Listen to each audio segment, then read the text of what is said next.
कहना चाहेंगे? क्या कहना चाहूँगा भाई एक्साइटमेंट है। आई होप आप लोग भी उतने एक्साइटेड हो।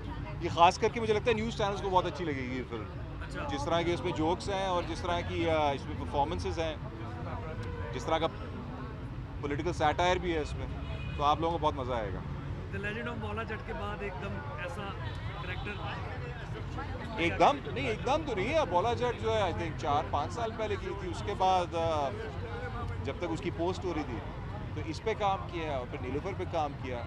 सो आई थिंक इसमें और नीलोफर में शायद आपको फ़र्क ज़्यादा फील होगा, बट क्योंकि ये साथ साथ रिलीज़ हो रही हैं तो हाँ, बहुत बहुत ज़्यादा डिफरेंस है। अच्छा, दूसरा और भी इंडियन फिल्म आने का जो है वो चांस बन रहा है दोबारा से। आप अच्छा, क्या समझते हैं, इंडियन फिल्म आनी चाहिए, सिनेमा की रौनकें जो है वो बाहर रहनी चाहिए? देखें सिनेमा और बिजनेसेस लोकल चलने चाहिए, लेकिन मुझे ये ज़रूर लगता है कि आप ज़रूर चलाएं, लेकिन ये ना भूलें कि हमारे जो लोकल प्रोडक्ट्स हैं उनको जब तक प्रॉपर डिस्ट्रीब्यूशन और प्रॉपर चांस नहीं मिलेगा तो इंडस्ट्री ग्रो नहीं करेगी। सो ये बात तो आई थिंक ये बात पहले भी सबको समझ आती थी और अब भी समझ आती है कि I think preference local product लिए होना चाहिए, जिस तरह इंडिया में भी होता है। उनका प्रेफरेंस लोकल प्रोडक्ट लिए होता है पहले, सबसे पहले, और फिर बाहर से भी फिल्में आती हैं।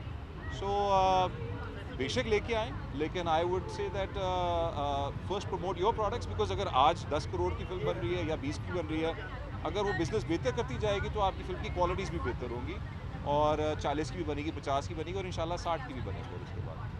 Thank you.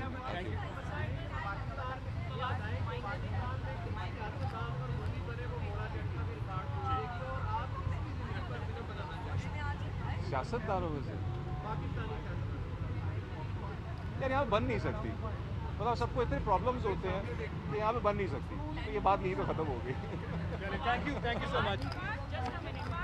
जी जी जी, बताइए। वालेकुम सलाम।